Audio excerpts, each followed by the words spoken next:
कैसे हो आप सभी। आज हम यूनिट 8 जो है रेडॉक्स रिएक्शन केमिस्ट्री के अंदर उसमें हम कुछ टॉपिक डिस्कस करने वाले हैं और इसके साथ ही यूनिट 8 जो है आपकी कंप्लीट हो जाती है। तो अभी हम स्टार्ट कर रहे हैं स्टैंडर्ड इलेक्ट्रोड पोटेंशियल। उससे पहले हम डिस्कस कर चुके हैं कि इलेक्ट्रोड पोटेंशियल क्या होता है। इलेक्ट्रोड पोटेंशियल में हमने ऑक्सीडेशन और रिडक्शन दोनों के लिए इलेक्ट्रोड पोटेंशियल देख लिया था, ठीक है। Tendency of the electron gain and use, उसी को आप क्या बोल रहे हो, इलेक्ट्रोड पोटेंशियल। अभी स्टैंडर्ड का मीनिंग क्या है? स्टैंडर्ड का मीनिंग होता है बच्चों कि इसमें अगर कंसंट्रेशन जो होती है किसकी, इलेक्ट्रोलाइट की, वो क्या हो, फिक्स हो, एक फिक्स टेम्परेचर और प्रेशर पर, तो वहां कंडीशन क्या लग जाती है, यहाँ कहीं वहां कौन सी टर्म लग जाती है, स्टैंडर्ड। ओके, तो जैसे मैंने कहा कि आपके पास जो जिंक सल्फेट है इसकी कंसेंट्रेशन है 1 मोलर और मैंने यहाँ पर टेम्परेचर दे दिया 298 केल्विन एंड प्रेशर दे दिया 1 एटमॉस्फेरिक प्रेशर, ठीक है, और ये है टेम्परेचर। तो यहाँ पर जो अब इलेक्ट्रोड पोटेंशियल होगा उसको आप क्या बोलोगे, स्टैंडर्ड इलेक्ट्रोड पोटेंशियल। क्लियर? अब देखो बच्चों, इसमें अभी हमने उससे पहले वाली वीडियो में डिस्कस किया था कि ये जिंक इलेक्ट्रोड है और ये कॉपर इलेक्ट्रोड है। ओके, यहाँ पर क्या होता है कि ये जिंक की जो इलेक्ट्रोड होती है, ये इलेक्ट्रोड आपको पता है कि नेगेटिव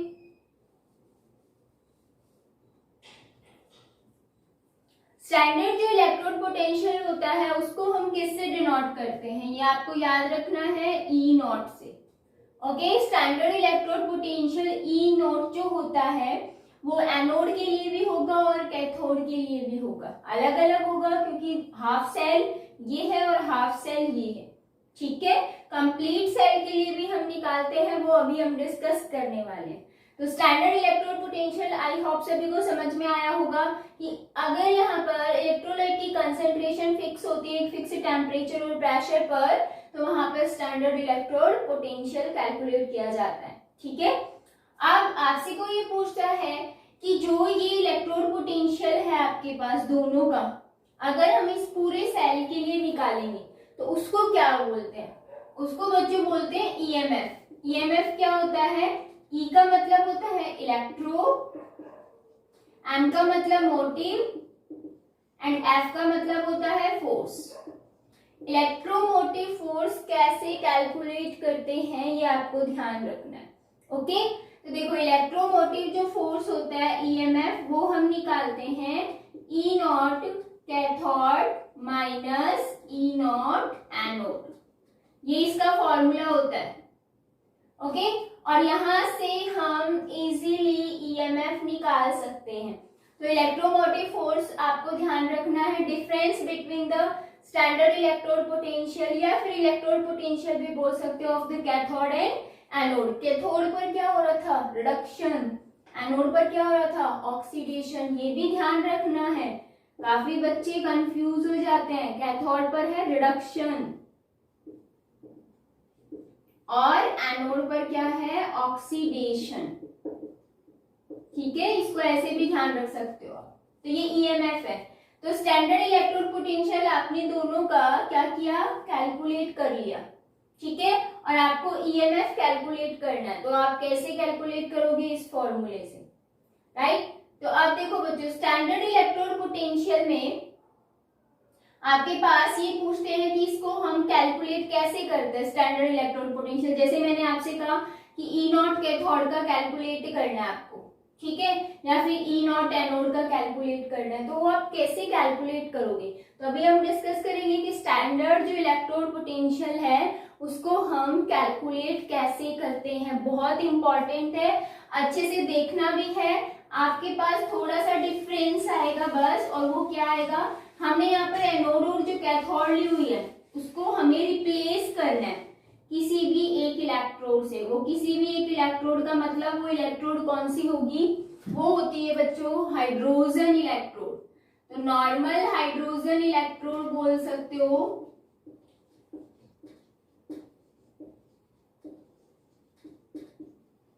नॉर्मल हाइड्रोजन इलेक्ट्रोड को NHE लिखते हैं, ओके।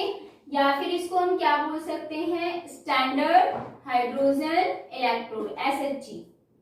अब ये हाइड्रोजन इलेक्ट्रोड होती क्या है, ये हाइड्रोजन इलेक्ट्रोड बेटा क्या होता है कि एक सॉल्यूशन भरा हुआ है, जैसे ये इलेक्ट्रोलाइट का है, सेम एज इट इज यहाँ HCl का सॉल्यूशन फिलअप होता है। अगर इसकी कंसेंट्रेशन 1 मोलर होती है तो वहां पर जो इलेक्ट्रोड पोटेंशियल होगा उसको स्टैंडर्ड हाइड्रोजन इलेक्ट्रोड पोटेंशियल बोलेंगे, ठीक है। तो स्टैंडर्ड हाइड्रोजन इलेक्ट्रोड होती क्या है वो अच्छे से आपको देखना है।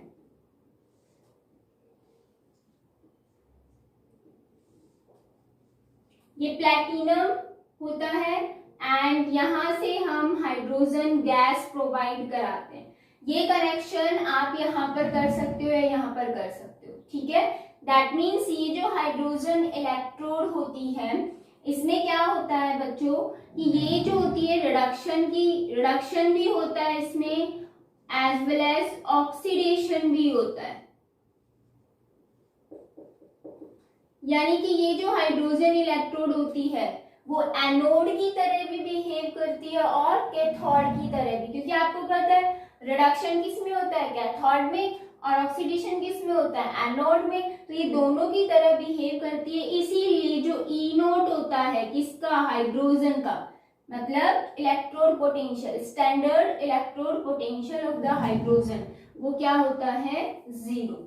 इस हाइड्रोजन इलेक्ट्रोड पोटेंशियल की इस हाइड्रोजन जो इलेक्ट्रोड है इसकी हेल्प से हम क्या करते हैं, कोई भी सेल आपके पास दिया हुआ है वहां पर आप easily standard electrode potential calculate करते हो किसी भी एक इलेक्ट्रोड का, ठीक है। तो हम वो कैलकुलेशन देख लेते हैं कि कैसे कैलकुलेट करना होता है।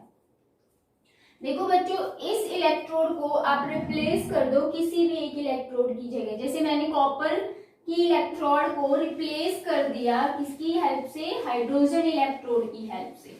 तो देखो आपको क्या करना है, रिप्लेसमेंट करनी है। यहाँ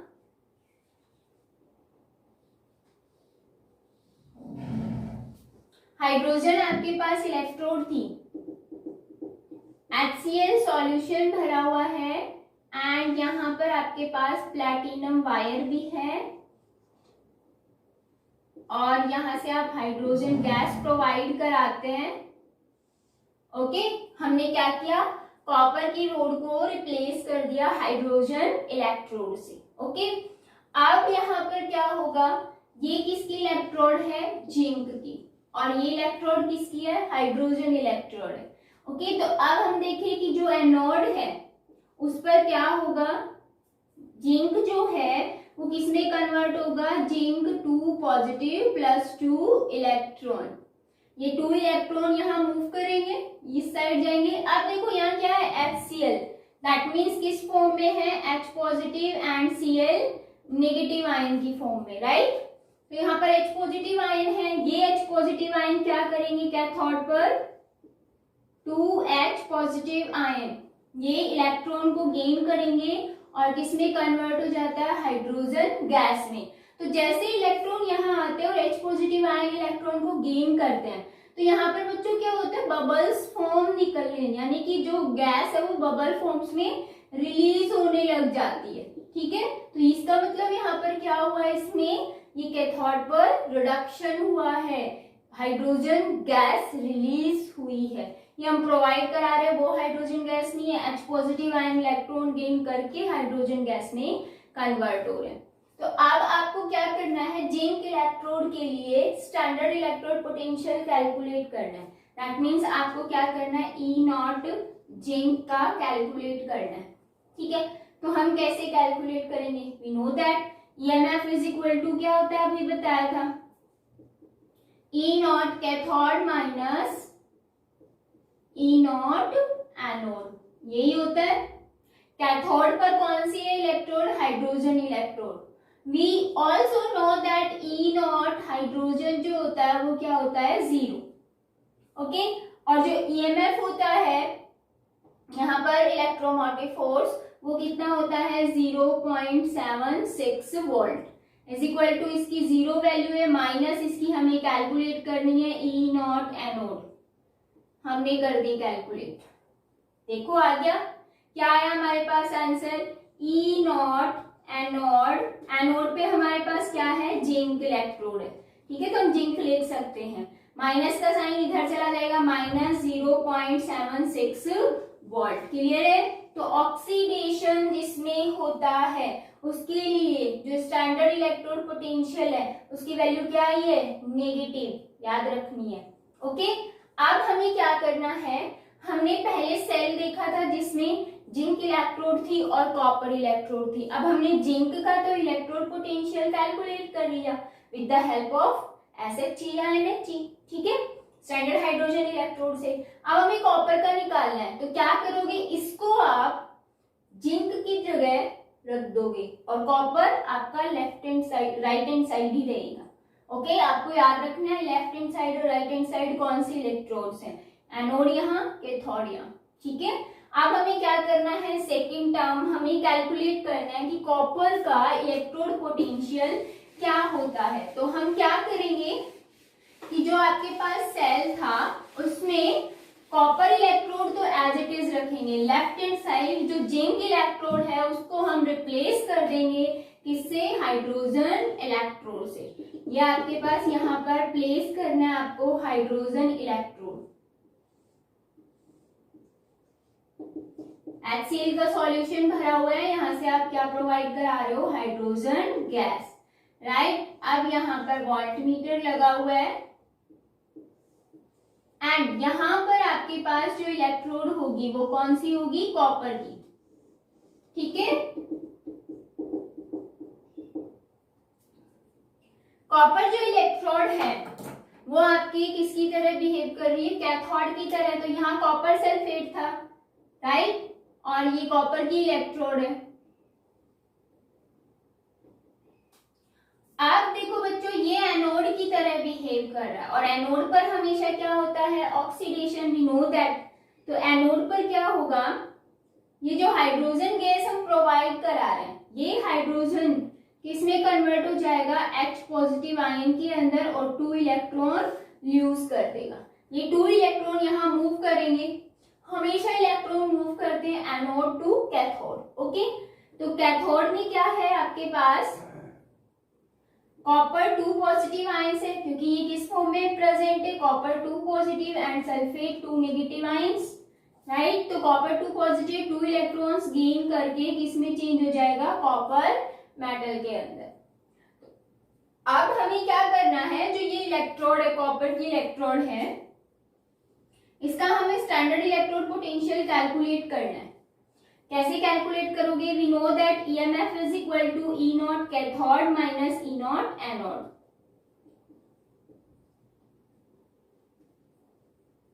जो EMF होता है वो होता है 0.34 और E कैथोड, देखो बच्चों कैथोड पर क्या है, कॉपर इलेक्ट्रोड, तो हम ये लिख सकते हैं E नॉट, ये किसका है, कॉपर का, माइनस एनोड पर कौन सी इलेक्ट्रोड है, हाइड्रोजन, और हाइड्रोजन के लिए इलेक्ट्रोड पोटेंशियल क्या होता है, 0। तो हमारे पास वैल्यू क्या आ गई, E naught copper is equal to 0.34। Positive आया है या नेगेटिव, देखो पॉजिटिव आया हुआ है, दैट मीन्स आपको ये ध्यान रखना है कि जो रिडक्शन होता है जिस इलेक्ट्रोड पर, उसके लिए इलेक्ट्रोड जो पोटेंशियल आता है, स्टैंडर्ड इलेक्ट्रोड जो पोटेंशियल आता है वो किस में आता है, पॉजिटिव के अंदर, ओके। तो हम क्या करते हैं, इजीली हाइड्रोजन इलेक्ट्रोड से हम कैलकुलेट कर सकते हैं किसी भी इलेक्ट्रोड का इलेक्ट्रोड पोटेंशियल, क्लियर। अब हम लास्ट टॉपिक डिस्कस करने वाले हैं, इलेक्ट्रोड जो आपके पास यहाँ पर पोटेंशियल आ रहा है उसकी एक पूरी सीरीज दी हुई है, उसको आप बोलते हो इलेक्ट्रोकेमिकल सीरीज। इलेक्ट्रोकेमिकल जो सीरीज है वो होती क्या है, अभी मैंने आपको बताया कि जो इलेक्ट्रोड पोटेंशियल होता है, स्टैंडर्ड इलेक्ट्रोड पोटेंशियल, चाहे वो ऑक्सीडेशन हो चाहे वो रिडक्शन हो, दैट मीन्स ऑक्सीडेशन पोटेंशियल हो चाहे रिडक्शन पोटेंशियल हो, दोनों ही एक सीरीज के अंदर एक सीक्वेंस में अरेंज किए जाते हैं, उसी सीरीज को आप क्या कहते हो, इलेक्ट्रोकेमिकल सीरीज, ओके। अभी मैंने आपको बताया कि जो इलेक्ट्रोड पोटेंशियल होता है किसका, हाइड्रोजन का, वो कितना आता है बच्चों, 0, राइट। हाइड्रोजन से अबोव साइड क्या आएगा, नेगेटिव, और बिलो साइड क्या आएगा, पॉजिटिव। और मैंने अभी ये भी बताया पॉजिटिव और नेगेटिव का मतलब क्या। हाइड्रोजन के ऊपर अगर हम बात करें, लिथियम है, पोटेशियम है, बेरियम है, कैल्शियम है, सोडियम, मैग्नीशियम, एल्यूमिनियम, आयरन, ऐसे बहुत सारी सीरीज होती है, ठीक है। इसके जस्ट ऊपर एल्यूमिनियम नहीं होता है, बहुत लंबी सीरीज होती है। इनके लिए नेगेटिव वैल्यू आती है इलेक्ट्रोड पोटेंशियल की, ठीक है। और इससे जो नीचे होता है, जैसे कि कॉपर है, सिल्वर है, ठीक है, और फ्लोरीन है, इसके लिए क्या आती है, पॉजिटिव। तो अभी मैंने आपको बताया था कि हाइड्रोजन से ये तो 0 है, बट पॉजिटिव और नेगेटिव का मतलब क्या है, अभी हमने कैलकुलेट किया था ना जिंक और कॉपर के लिए। तो उससे आपको एक चीज याद हो गई होगी कि नेगेटिव वैल्यू हमेशा किसके लिए आती है, ऑक्सीडेशन जहां हो रहा है।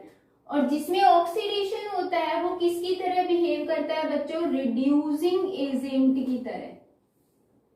तो एक चीज और क्लियर हो गई होगी, जितनी हाईएस्ट नेगेटिव वैल्यू आएगी वो उतना ही ज्यादा स्ट्रॉन्ग रिड्यूसिंग एजेंट होगा।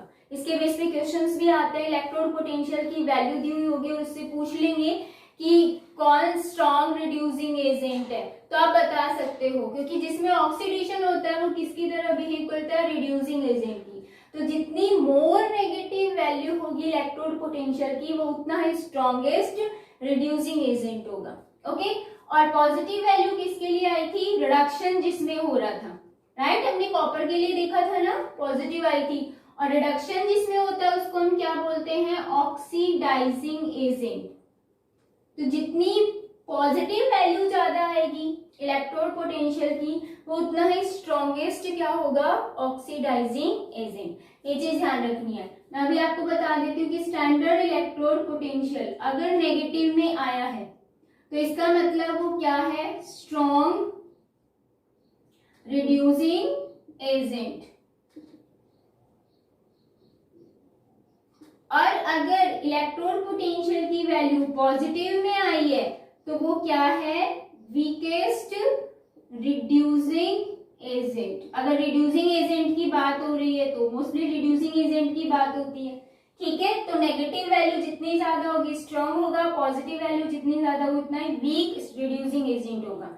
और वीकेस्ट रिड्यूसिंग एजेंट है that means strong oxidising agent, clear. तो ये इलेक्ट्रोकेमिकल सीरीज है। अब इस इलेक्ट्रोकेमिकल सीरीज में अगर हम देखें,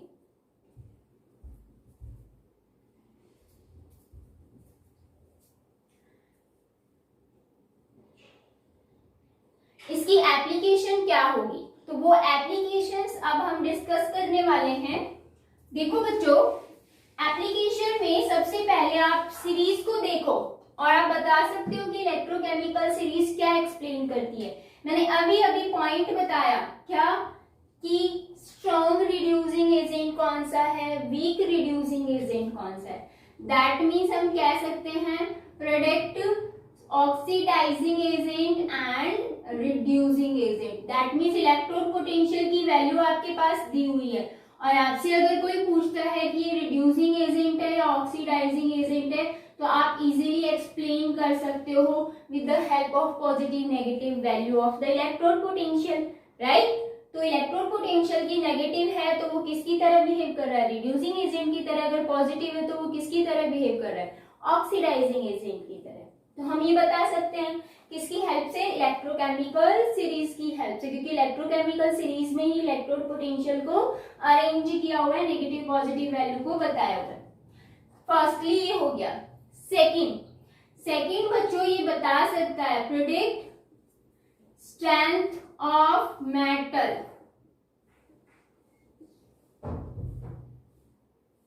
स्ट्रेंथ ऑफ मेटल का मतलब है स्ट्रॉन्ग मेटल्स हैं या वीक मेटल्स हैं।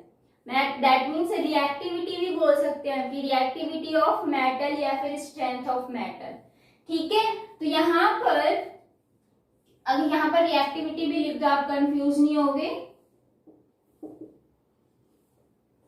तो यहाँ पर देखो बच्चों, जीरो वैल्यू में पता है कि इसकी हाइड्रोजन, जीरो से ऊपर क्या है नेगेटिव और जीरो से नीचे क्या है पॉजिटिव। तो इलेक्ट्रोड पोटेंशियल जो होता है अगर नेगेटिव के अंदर है तो जो मेटल होगा वो क्या होगा, हाईली रिएक्टिव होगा। ठीक है, स्ट्रॉन्ग मेटल्स होंगे, स्ट्रॉन्ग मेटल्स का मतलब वो फास्टली रिएक्ट करेंगे तो रिएक्टिविटी ही आ जाती है। ठीक है, अगर ई नॉट की वैल्यू पॉजिटिव आई है तो इसका मतलब क्या है कि वो कैसा है, लेस रिएक्टिव है। ठीक है, तो अगर आपसे ये पूछते हैं, सपोज आपके पास ये दे दिया मैग्नीशियम एंड कॉपर में से हाईली रिएक्टिव मेटल कौन है, तो आपको ये सीरीज ध्यान रखनी है और आप देखोगे कि नेगेटिव वैल्यू किसके लिए आता है, मैग्नीशियम के लिए। दैट मीन्स ये क्या है, कॉपर के कंपेयर में हाईली रिएक्टिव है। ठीक है, इसके बेस पे क्वेश्चंस भी आते हैं, आपको करने भी है। सेकेंड हो गया रिएक्टिविटी ऑफ मेटल। बच्चों थर्ड आती है, देखो हमने ये सीरीज जो हम देख रहे हैं इसमें नेगेटिव और पॉजिटिव वैल्यू बहुत कुछ एक्सप्लेन करती है। ठीक है, और इसके बेस पे हम और भी चीजें कैलकुलेट कर सकते हैं। कैसे, अगर हमें कैलकुलेट करना हो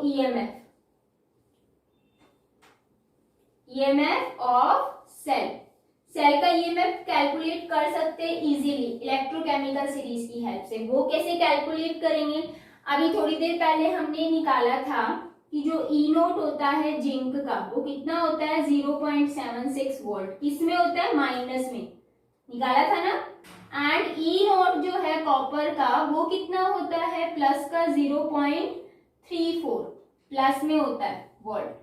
अगर आपको इस सेल के लिए ईएमएफ निकालना है तो आप कैसे निकालोगे, we know that EMF is equal to क्या होता है, E naught cathode minus E naught anode. और कैथोड क्या थी हमारे पास, कैथोड पर कौन सा था, कॉपर, राइट। तो यहाँ पर हम क्या लिखेंगे 0.34 माइनस का साइन है और इसकी वैल्यू भी माइनस में थी 0.76 वोल्ट। तो ईएमएफ कितना आ जाएगा बच्चों आपका प्लस में, क्योंकि माइनस माइनस प्लस हो जाएगा, प्लस 1.1 वोल्ट। तो हम इलेक्ट्रोकेमिकल सीरीज की हेल्प से किसी भी एक सेल के लिए ईएमएफ कैलकुलेट कर सकते हैं, इलेक्ट्रोमोटिव फोर्स। ठीक है, जो कि टू इलेक्ट्रोड्स का डिफरेंस होता है, राइट। देखो डिफरेंस ही है, तो इजीली हम ईएमएफ कैलकुलेट कर सकते हैं with the help of electrochemical series, क्योंकि इलेक्ट्रोड पोटेंशियल दिया हुआ रहेगा, आपको वैल्यू पुट करनी है और आंसर निकालना है। इसके बेस पे न्यूमेरिकल आते हैं, बहुत सिंपल है। आपके पास एनोड और कैथोड की वैल्यू है वो दी हुई रहेगी, आपके पास ये सिंपल नहीं आएगा कि कैथोड की ये है एनोड की ये है। आता कैसे, देखो आपके पास ये दिया हुआ मिलेगा जिंक 2 पॉजिटिव, कॉपर ठीक है 2 पॉजिटिव यहाँ है, कॉपर यहाँ। आपके पास ये केमिकल सीरीज मिलेगी और आपको ये दिया हुआ रहेगा कि जिंक के लिए आपके पास इलेक्ट्रोड पोटेंशियल माइनस 0.74 वोल्ट है एंड कॉपर के लिए आपके पास है प्लस 0.346 आएगा यहाँ वोल्ट। ठीक है, तो ये दिया हुआ मिलेगा, ये रिएक्शन मिलेगी और ये पूछेंगे सेल के लिए आप ईएमएफ कैलकुलेट करो। तो वैल्यूज है, ईएमएफ हमें पता है क्या होता है, पुट कर दो आंसर आ जाएगा। बहुत सारे सेल केमिकल ऐसे ही रिप्रेजेंटेशन मिलेगा केमिकल सेल का, ठीक है, और उसमें कुछ वैल्यूज मिलेगी वो आपको निकालिए। जिंक और कॉपर की भी ना देके एनोड और कैथोड की दे देते हैं, तो आपको ये ध्यान रखना है। सपोज यहाँ दे दिया एनोड के लिए और यहाँ दे दिया कैथोड के लिए, ठीक है, तो आपको ये ध्यान रखना है एनोड कौन है कैथोड कौन है। आपको पता है कि लेफ्ट हैंड साइड हमेशा एनोड को रिप्रेजेंट करते हैं और राइट हैंड साइड हमेशा कैथोड को रिप्रेजेंट करते हैं, ओके। और एक चीज और आपको माइंड में रखनी है, जो ईएमएफ होता है ना बच्चों, वो आप जब केमिकल सेल वर्क कर रहा होता है, दैट मीन्स जिसमें करंट फ्लो होता रहता है, तब आप ईएमएफ कैलकुलेट नहीं कर सकते हैं, ठीक है, क्योंकि जो इलेक्ट्रोड पोटेंशियल है वो आप उस टाइम कैलकुलेट नहीं कर सकते। तो इसमें ईएमएफ कैलकुलेट कब होता है, ईएमएफ कैलकुलेट होता है बच्चों जब पूरा जो सर्किट बना हुआ है उसमें जो इलेक्ट्रॉन करंट का जो फ्लो है वो क्या हो जाए, स्टॉप हो जाए, बंद हो जाए। तो करंट फ्लो नहीं होना चाहिए सर्किट के अंदर, तभी हम ईएमएफ कैलकुलेट कर सकते हैं इजीली। ठीक है, ये चीज ध्यान रखनी है आपको। तो हो गया, ये हो गया थर्ड, ईएमएफ कैसे कैलकुलेट करते हैं। नेक्स्ट देखो बच्चों, जो इलेक्ट्रोड पोटेंशियल होता है वो आप इजीली कैलकुलेट कर लोगे, राइट। और इलेक्ट्रोड पोटेंशियल की अगर वैल्यू पॉजिटिव आती है और इलेक्ट्रोड पोटेंशियल की वैल्यू अगर नेगेटिव आती है तो इसके हेल्प से आप ईएमएफ भी कैलकुलेट कर लेते हो। ठीक है, ईएमएफ क्या होगा, या तो पॉजिटिव में आएगा या फिर किस में आएगा, नेगेटिव में आएगा। मैंने इलेक्ट्रोड पोटेंशियल बोला है, एनोड कैथोड नहीं बोला कि ये एनोड है ये कैथोड है। पॉजिटिव भी हो सकती है, नेगेटिव भी हो सकती है। ठीक है, और आपको क्या करना है, आपको ये भी पता है कि पॉजिटिव वैल्यू नेगेटिव वैल्यू किसके लिए आती है। अगर मैं बोल दूं कि जैसे मैंने बोल दिया ई नॉट एनोड के लिए हमेशा क्या आती है, नेगेटिव, और ई नॉट कैथोड के लिए क्या आती है, पॉजिटिव। तो इसकी जो ईएमएफ की वैल्यू है पॉजिटिव भी आ सकती है, नेगेटिव भी आ सकती है। वो डिपेंड करती है कि कितनी वैल्यू है, ज्यादा नेगेटिव में ज्यादा है तो नेगेटिव में आ जाएगी। तो ईएमएफ अगर पॉजिटिव नेगेटिव आता है तो ये क्या एक्सप्लेन करता है, तो ये एक्सप्लेन करता है स्पॉन्टेनियस प्रोसेस को। स्पॉन्टेनियस प्रोसेस आपने पढ़ी थी ना, अगर याद हो तो थर्मोडायनेमिक्स के अंदर हमने देखा था ना, स्पॉन्टेनियस क्या होती है, नॉन स्पॉन्टेनियस क्या होती है। तो बच्चों अगर पॉजिटिव वैल्यू आती है तो जो केमिकल सेल के अंदर जो केमिकल रिएक्शन हुई, दैट मीन्स ओवरऑल जो हम देखते हैं क्या, रेडॉक्स रिएक्शन। तो वो रेडॉक्स रिएक्शन जो होगी वो कैसी होगी, स्पॉन्टेनियस प्रोसेस होगी। कब, जब ईएमएफ की वैल्यू क्या है, पॉजिटिव। अगर ईएमएफ की वैल्यू नेगेटिव आती है तो कौन सी प्रोसेस होती है उसमें, नॉन स्पॉन्टेनियस प्रोसेस। ठीक है, क्लियर है। तो ये हो गया है फोर्थ पॉइंट, इसका इलेक्ट्रोकेमिकल सीरीज की एप्लीकेशंस डिस्कस कर रहे थे हम। एप्लीकेशन हमने फर्स्ट देख ली थी, क्या होती है, जिसमें हम ऑक्सीडाइजिंग और रिड्यूसिंग एजेंट बता सकते हैं, राइट। और इसके बेस पे हम ये भी बता सकते हैं कि स्ट्रॉन्ग होगा या वीक होगा, क्लियर, ये भी हम बता सकते हैं। नेक्स्ट हमने रिएक्टिविटी देखी मेटल की, अगर मोर नेगेटिव आती है तो वो हाईली रिएक्टिव होता है, अगर इलेक्ट्रोड पोटेंशियल पॉजिटिव आता है तो वो लेस रिएक्टिव होगा। ठीक है, उसके बेस पे भी क्वेश्चन आ जाते हैं कंसेप्शनल। देन उसके बाद हमने सेल का जो ईएमएफ होता है वो कैसे कैलकुलेट करते हैं with the help of electrode potential, तो वो भी हमने डिस्कस कर लिया। ठीक है, देन उसके बाद स्पॉन्टेनियस प्रोसेस होती है या नॉन स्पॉन्टेनियस, वो भी हम बता सकते हैं। अगर ईएमएफ की वैल्यू पॉजिटिव आती है तो स्पॉन्टेनियस है, अगर नेगेटिव आती है तो नॉन स्पॉन्टेनियस है। क्लियर, तो ये हो गया है कंप्लीट आपकी यूनिट 8। इसमें बच्चों एक और भी क्वेश्चन पूछा जाता है, आपने डिस्प्रपोर्शन रिएक्शन पढ़ी होगी बहुत अच्छे से, जिसमें जो एक ही एटम है उसी में ही ऑक्सीडेशन होता है, उसी में ही रिडक्शन होता है। जैसे मैंने आपको हाइड्रोजन बताया था ना, हाइड्रोजन इलेक्ट्रोड, जिसमें क्या होता है, ऑक्सीडेशन भी होता है और रिडक्शन भी होता है। तो Mn जो मैग्नीज आयंस होते हैं उनके ऑक्सीजन के साथ वो रिएक्ट करके मैग्नेट और परमैग्नेट आयंस बनाते हैं। तो उसके बेस पे बच्चों क्वेश्चन आता है, ये क्वेश्चन मैं अभी आपको एक्सप्लेन कर देती हूँ क्योंकि हाइड्रोजन इलेक्ट्रोड कंप्लीट हुआ है तो मेरे माइंड में आ गया तो मैं आपको बता देती हूँ। आपके पास ये आता है कि MnO4 एक तो है नेगेटिव और एक है MnO4 2 नेगेटिव। इसमें से डिस्प्रपोर्शन रिएक्शन कौन शो करेगा और क्यों, ये एक्सप्लेन करना है आपको। तो सबसे पहले मैग्नीज जो है उसकी ऑक्सीडेशन स्टेट आपको पता होनी चाहिए। देखो बच्चों, अगर हम इसमें डिस्कस करें तो क्या आएगी मैग्नीज की +7, और अगर हम यहाँ डिस्कस करते हैं तो इसकी क्या आती है +6। कैलकुलेट करके देख लो आप, ठीक है। आप देखो इसकी मैक्सिमम आपको पता है +7 ही होती है, तो +7 से ये +6 के साइड तो जा सकता है बट +8 के साइड तो नहीं जा सकता ना। और आपको पता है कि अगर ऑक्सीडेशन नंबर इंक्रीज होता है तो क्या होता है, ऑक्सीडेशन, राइट। और अगर डिक्रीज होता है तो क्या होता है, रिडक्शन। समझ आया। तो मैक्सिमम इसकी क्या होती है +7, +8 तो इसकी होती नहीं है, दैट मीन्स ऑक्सीडेशन इसमें नहीं होगा, ओनली क्या होगा, रिडक्शन होगा। अगर हम इसकी बात करें तो ये +6 है, +7 पे भी जा सकता है और +5 पे भी जा सकता है। इसका मतलब रिडक्शन भी शो करेगा और ऑक्सीडेशन भी शो करेगा। तो हम ये कह सकते हैं कि जो MnO4 2 नेगेटिव है वो डिस्प्रपोर्शन रिएक्शन शो करता है, MnO4 नेगेटिव शो नहीं करता, क्योंकि यहाँ पर +6 ऑक्सीडेशन स्टेट होती है जो कि रिड्यूस भी हो सकता है और ऑक्सीडाइज भी हो सकता है। बट यहाँ पर मैक्सिमम ही +7 है, तो ये रिड्यूस तो हो सकता है बट ऑक्सीडाइज नहीं हो सकता, इसीलिए ये डिस्प्रपोर्शन रिएक्शन शो नहीं करता है। क्लियर है? इंपॉर्टेंट क्वेश्चन है बेटा, इसी के बेस पे बहुत सारे क्वेश्चंस बन के आते हैं। तो आप ऑक्सीडेशन स्टेट कैलकुलेट कर लो और फिर आप बता सकते हो उसमें कि वो रिड्यूस या ऑक्सीडाइज दोनों हो रहा है, दैट मीन्स डिस्प्रपोर्शन रिएक्शन शो करेगा। ओके, देखो बच्चों, ये यूनिट 8 आपकी कंप्लीट हो गई है। ज्यादा से ज्यादा आपको प्रैक्टिस करनी है, इंपॉर्टेंट यूनिट है क्योंकि 12th में भी आपके आएगा। इलेक्ट्रोकेमिस्ट्री के नाम से इलेक्ट्रोकेमिकल सेल्स, रेडॉक्स रिएक्शन सभी डिस्कस होंगे, इलेक्ट्रोकेमिकल सीरीज भी आएंगी, ठीक है। इसके बेस पे ईएमएफ कैलकुलेशन भी आएगा। तो इम्पोर्टेंट है ये यूनिट, आपको अच्छे से कवर करनी है बेटा। हम नेक्स्ट वीडियो में मिलते हैं न्यू यूनिट के साथ, न्यू टॉपिक के साथ। ओके।